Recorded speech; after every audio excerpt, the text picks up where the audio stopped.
Philosophy of Hinduism by Babasaheb Ambedkar. Question 5, Part 4. To identify Nietzsche, whose name and whose philosophy excite so much horror and so much loathing, with Manu is sure to cause astonishment and resentment in the mind of the Hindus. But of the fact itself, there can be no doubt. Nietzsche himself has openly declared that in his philosophy he is only following the scheme of Manu. In his Anti-Caste, this is what Nietzsche says. After all, the question is, to what ends are falsehoods perpetrated? The fact that in Christianity holy ends are entirely absent constitutes my objection to the means it employs. Its ends are only bad ends, the poisoning, the calumniation, and the denial of life, the contempt of the body, the degradation and self pollution of man by virtue of the concept of sin. Consequently, its means are as bad as well. My feelings are quite the reverse. When I read the law book of Manu, an incomparably intellectual and superior work, it would be a sin against the spirit even to mention in the same breath with the Bible. You will guess immediately why. It has a genuine philosophy behind it. In it, not merely an evil smelling Jewish distillation of rabbinism and superstition, it gives something to chew even to the most fastidious psychologist.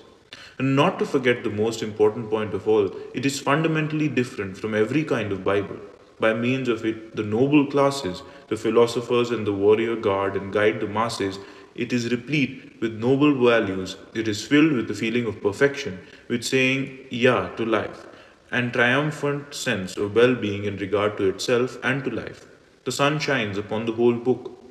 All those things which Christianity smothers with its bottomless vulgarity, procreation, woman, marriage, are here treated with earnestness, with reverence, with love and confidence. How can one possibly place in the hands of children and women a book that contains those vile words?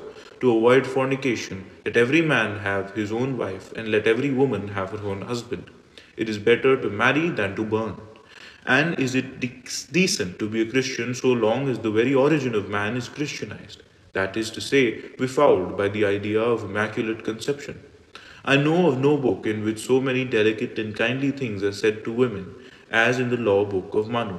These old grey beards and saints have a manner of being gallant to women which perhaps cannot be surpassed. The mouth of a woman, says Manu on one occasion, the breast of a maiden, the prayer of a child, and the smoke of the sacrifice are always pure. Elsewhere he says, there is nothing purer than the light of the sun, the shadow cast by a cow, air, water, fire, and the breath of a maiden.